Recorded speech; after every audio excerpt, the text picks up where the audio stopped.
नमस्कार प्रेक्षकांनो, ठरलं तर मग या मालिकेच्या येणाऱ्या भागामध्ये जबरदस्त असा ट्विस्ट येणार आहे. तर प्रेक्षकांनो, प्रियाच्या मोबाईलमधील माही नावाचा नंबर महिपतचा असल्याचं अर्जुनने पुराव्या निश्चित केलं सिद्ध. त्याचबरोबर प्रियाचं आणि महिपतचं बोलणं कल्पनाने ऐकल्यानंतर अश्विनच्या अपघातामागील झाला सत्याचा उलगडा. त्याचबरोबर अश्विनच्या अपघातामागील प्रियाचं आणि महिपतचं सत्य कल्पनाला कळल्यानंतर प्रियाची केली हक्कालपट्टी. तर प्रेक्षकांनो, येणाऱ्या भागामध्ये कशा पद्धतीने इथे अर्जुन आता प्रियाच्या मोबाईलमधील माही नावाचा नंबर महिपतचा आहे हे कशा पद्धतीने सिद्ध करतो आणि त्याचबरोबर प्रियाची हक्कालपट्टी करतो, आपण सविस्तरपणे बघूया. प्रेक्षकांनो, आपण बघितलं की इथे प्रियाने खूप मोठं नाटक केलेलं असतं महिपतच्या सांगण्यावरून. ती इथे आता रविराज काकांच्या घरी आलेली असते तेव्हा महिपतचा तिला फोन आलेला असतो आणि तिच्या मोबाईलच्या स्क्रीनवरती आलेलं महिपतचं नाव प्रतिमाने व्यवस्थित वाचलेलं असतं. तेव्हा इथे जेव्हा प्रिया महिपत बरोबर बोलायला जाते आणि ती बोलल्यानंतर परत येते, प्रतिमा तिला जाब विचारते की तुला त्या महिपतने फोन का केला होता? तो तर खूप मोठा गुन्हेगार आहे ना. वात्सल्य आश्रम मर्डर केसमध्ये ती साक्षी जी गुन्हेगार आहे तिचाच तो बाप आहे. मग तो गुन्हेगार माणूस तुला का फोन करतोय? तेव्हा प्रिया म्हणत असते, हे काय बोलतेस तू आई? मला महिपत फोन का करेल?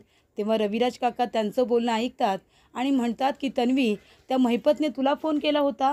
अगं पण आता साक्षीबरोबर तुझे कॉन्टॅक्ट्स चालू नाही आहेत ना. तू सगळे कॉन्टॅक्ट्स हे मोडून टाकलेत. मग आता तो महिपत तुला का कॉल करतोय? तेव्हा प्रिया म्हणते, बाबा, आईचा काहीतरी गैरसमज झालाय. बघा ना, मला महिपत कॉल का करेल? साक्षीसुद्धा माझ्याशी बोलत नाही. बघा बरं, मला माहीने फोन केला होता. आई, तू आहे ना डोळे चेक करून घे. तुला आता दूरचं काही दिसत नाही. प्रतिमा म्हणते, मला व्यवस्थित दिसतं आणि मी काही एवढी दूर बसले नव्हते. तुझ्या मोबाईलच्या स्क्रीनवरचं नाव मला व्यवस्थित दिसलं. ते महिपतचंच नाव होतं. बघू बरं तुझा मोबाईल दाखव. तेव्हा प्रिया लगेच मोबाईल दाखवते, कारण रविराज काका आणि प्रतिमा बोलत असताना प्रियाने नाव बदललेलं असतं. महिपतचं नाव आता माही असं केलेलं असतं आणि ती माझ्या कॉलेजची फ्रेंड आहे असं प्रिया आता खोटं नाटं सांगते, नेहमीप्रमाणेच. त्याचबरोबर प्रेक्षकांनो, महिपतने आता प्रियाला सांगितलेलं असतं, ते तर आपण बघितलं. त्याने सांगितलेलं असतं की तुझा तो बैल नवरा आहे ना, त्याला आता तो तुला घरी घेऊन जात असताना रस्त्याच्या मध्ये तू गाडीतून उतर आणि त्यालासुद्धा उतरायला लाव. तेव्हा ती म्हणते, का पण तुम्हाला काय करायचं आहे? तेव्हा इथे महिपत म्हणतो, तू नको तेवढे प्रश्न विचारू नको. फक्त जेवढं सांगितले ना तेवढंच कर. तेव्हा ठरल्याप्रमाणे इथे प्रिया उलटीचं नाटक करते आणि आता ती गाडीतून खाली उतरते. अश्विनसुद्धा उतरतो. अश्विन गाडीतून प्रियाला पाणी आणून देणार तेवढ्यात महिपत मागून येतो आणि मुद्दामून अश्विनला गाडीचा धक्का देतो. तेव्हा अश्विन इथे जोरात रस्त्यावरती आदळतो. त्याच्या हाताला खूपच जास्त मार लागतो. तेव्हा इथे आता महिपतला मुद्दामून सुभेदारांच्या घरी यायचं असतं, कारण महिपतला बघायचं असतं की मधुभाऊंना कुठल्या रूममध्ये ठेवलं आहे आणि जर मधुभाऊंना आता रूममधून बाहेर काढायचं असेल तर इथे महिपतने हा मुद्दामून प्लॅन केलेला असतो. कारण तो जेव्हा सुभेदारांच्या घरी जातो तेव्हा तो म्हणतो की माफ करा, माफ करा, इथे अश्विनला माझ्या गाडीचा धक्का लागला. अर्जुनला राग येतो आणि अर्जुन म्हणतो, मला माहिती आहे हे सगळं तू मुद्दामून केलेस. तेव्हा अश्विन म्हणतो की याने सरळ जायचं ना, याची गाडी माझ्या दिशेने वळली, याने मला मुद्दामूनच धक्का दिला. प्रियासुद्धा कांगावा करते की महिपतने मुद्दामूनच हे सगळं केले. कारण का, तर इथे आता घरातल्या लोकांच्या मनामध्ये महिपतला भीती निर्माण करायची असते. महिपत मुद्दामूनच म्हणतो की तुम्हाला असं वाटतंय का, ही केस जोपर्यंत चालू आहे तोपर्यंत मी तुमच्या घरातल्या एक एक माणसांना काहीतरी करेन असं वाटते का तुम्हाला? नाही नाही, आता मी अश्विनरावांना काही करणार नाही आहे. तेव्हा सायली म्हणते, मग आता काय, दुसरं कुणाला काहीतरी करणार? तेव्हा अर्जुन म्हणतो, तू जर माझ्या घरातल्या लोकांना कुणालाही आता जरा जरी त्रास दिलास ना तरीसुद्धा मी तुला सोडणार नाही आहे. माझ्या भावाच्या केसाला जरी धक्का लागला ना तरी मी तुला उभा फाडून टाकेन असं अर्जुन म्हणतो. तेव्हा इथे अश्विनला कळतं की आपल्या भावाच्या मनामध्ये आपल्याबद्दल किती प्रेम आहे.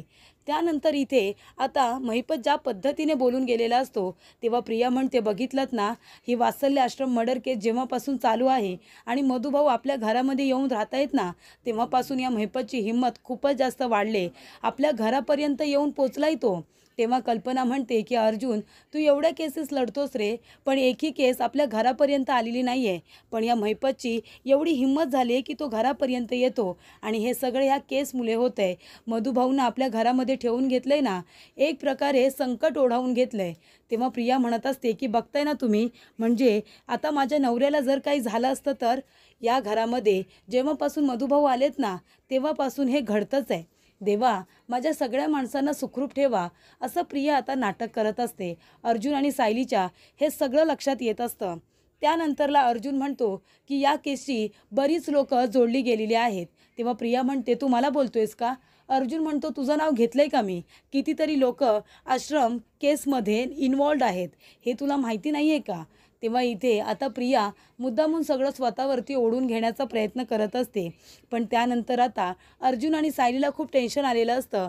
महिपतने आता अश्विनला त्रास दिला आहे, उद्या जाऊन जर दुसरं कोणाला त्रास दिला तर, अशी भीती आता अर्जुन आणि सायली या दोघांनाही वाटत असते.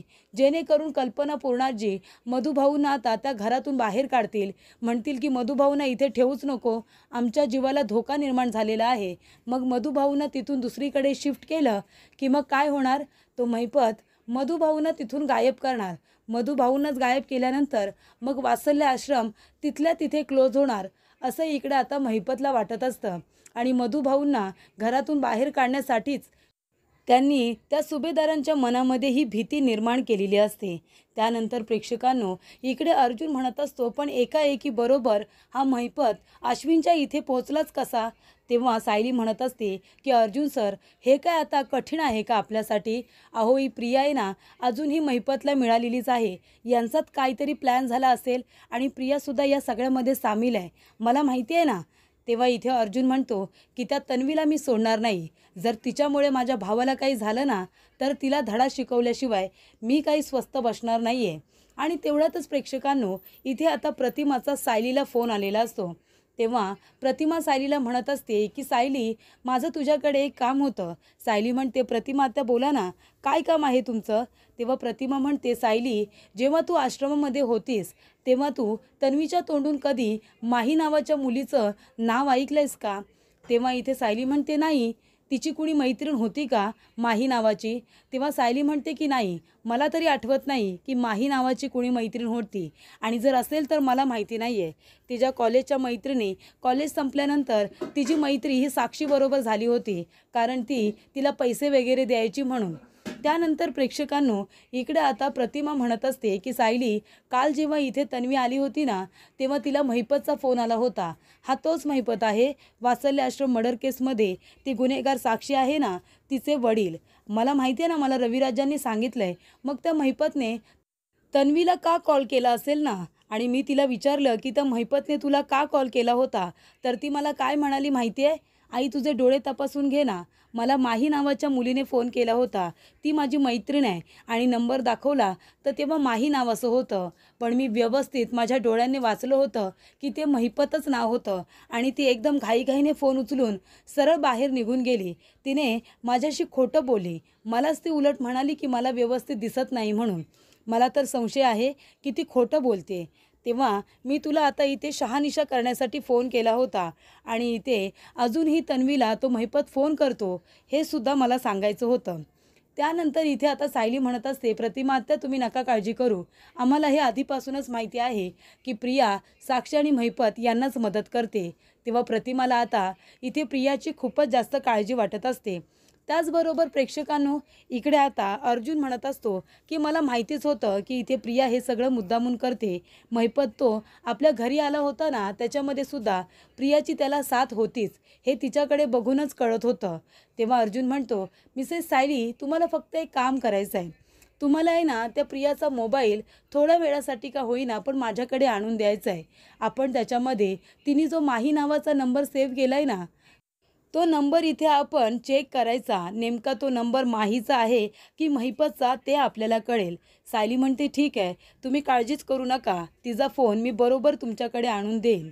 त्याचबरोबर प्रेक्षकांनो, इकडे आता प्रिया आपल्या रूममध्ये असताना तिचा मोबाईल चार्जिंगला लावून ती अंघोळीला गेलेली असते. तेव्हा सायली तिच्यावरती नजरच ठेवून असते. तेव्हा इथे अश्विन रूममध्ये नसतो. तेव्हा इकडे सायलीकडे आता संधी असते मोबाईल तिथून गायब करायची. तेव्हा प्रेक्षकांनो इथे सायली हळूच आता प्रियाच्या रूममध्ये जाते. तिचा मोबाईल लगेच इथे अर्जुनकडे घेऊन येते. तेव्हा अर्जुन तिच्या मोबाईलमध्ये आता जो माही नावाचा नंबर असतो तो आपल्याकडे घेतो. तेव्हा तो दुसरा तिसरा कुणाचा नाही, तो महिपतचाच नंबर असतो हे आता अर्जुनच्या लक्षात येतं. त्यानंतर इथे आता प्रियाच्या मोबाईलचे सगळे कॉल रेकॉर्ड्स काढायचे असं अर्जुनने ठरवलेलं असतं. अर्जुन इथे पुन्हा एक तिला नोटीस पाठवतो. अर्जुन म्हणतो की तुझ्या मोबाईलचे सगळे कॉल रेकॉर्ड्स हे काढायचे आहेत. तुला कोण कोण कॉल करतं, कोण नाही करत हे आता आम्हाला कळलं पाहिजे. या लोकांबरोबर तुझे संबंध आहेत की नाही हे सुद्धा आम्हाला कळलं पाहिजे. तेव्हा इथे अर्जुनने आता लीगल नोटीस दिल्यानंतर इथे प्रियाला काही बोलता येत नाही आणि अर्जुनने आता तिच्या मोबाईलचे कॉल रेकॉर्ड्स काढायला सांगितलेले असतात. प्रिया पूर्णपणे टेन्शनमध्ये आलेली असते, कारण तिच्या मोबाईलवरती जास्तीत जास्त फोन हे महिपत, साक्षीचे आणि नागराजचेच येत असतात. त्याच्यामुळे ती घाबरलेली असते. त्याचबरोबर प्रेक्षकांनो इथे प्रतिमाने सुद्धा सांगितलेलं असतं तिला महिपत फोन करतो म्हणून. आणि प्रेक्षकांनो कल्पनाला सुद्धा एक बातमी कळलेली असते.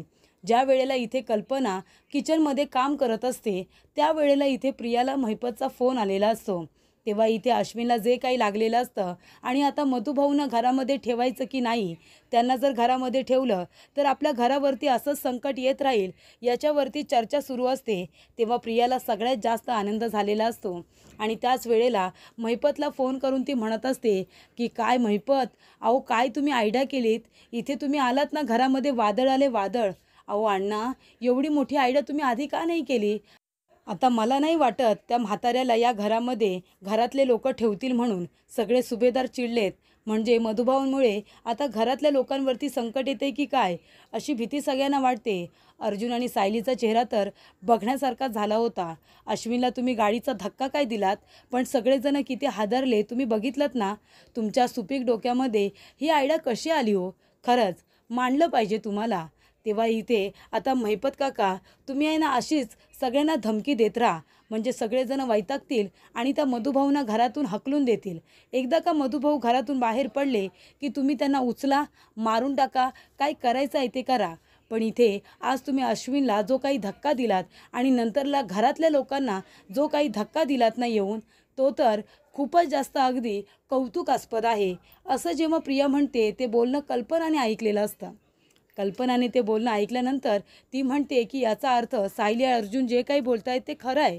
ही प्रिया त्या महिपतला मिळालेली आहे, म्हणजे हिच्यामुळे आणि महिपतमुळे माझ्या अश्विनला गाडीचा धक्का लागला आणि आज त्याची ही अवस्था आहे, त्याच्या हाताला इतका मार लागला आहे. म्हणजे हे सगळं काही प्रियाच करते हे कल्पनाला कळलेलं असतं.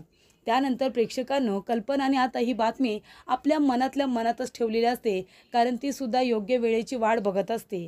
आणि ज्या वेळेला इथे आता सगळे कॉल रेकॉर्ड्स येतात ना, तेव्हा अर्जुन म्हणतो की हे बघा, माही नावाचा नंबर हा तिने नंतर सेव्ह केलेला आहे, पण आधी महिपतनेच तिला कॉल केलेले आहेत. आणि जो माही नावाचा नंबर आहे ना, तो दुसरा तिसरा कुणाचा नाही आहे, तर तो नंबर महिपतचाच आहे हे अर्जुन आता सिद्ध करतो.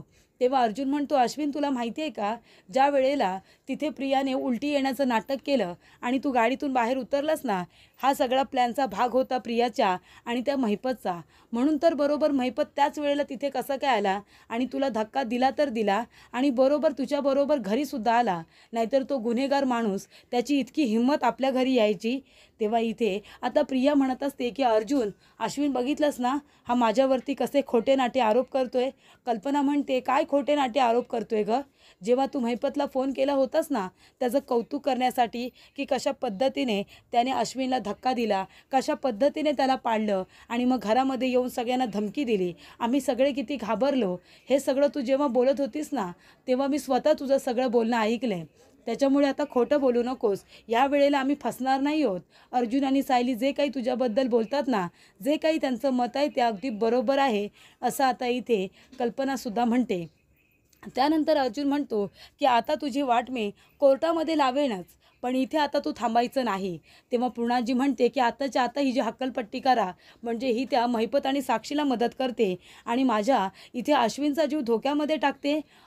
अर्जुन सायलीला वाटेल तसं वाईट साईड बोलते आणि आमच्याबरोबर तर इथे साळसूतपणाचा आवाज आणतेस ग.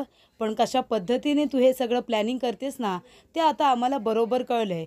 त्यामुळे इथे आता कल्पनाने स्वतःहूनच प्रियाची हकालपट्टी आता घरातून कायमस्वरूपी केलेली असते. ती म्हणते की तू या घरामध्ये राहूच नकोस. जोपर्यंत ही केस चालू आहे ना, तोपर्यंत तू आता रविराज भाऊजींकडे जाऊन राहा आणि हे जे काही कॉल रेकॉर्ड्स अर्जुनने काढलेत ना, ते सुद्धा रविराज भाऊजींना दाखव. त्यांना पण कळू दे की त्यांची मुलगी इथे आता आपल्या आड येऊन कशा पद्धतीने त्या गुन्हेगारांची मदत करते. प्रिया आता खूपच जास्त घाबरते, पण आता कल्पना काही थांबत नाही. सगळेजण तिच्यावरती चिडलेले असतात.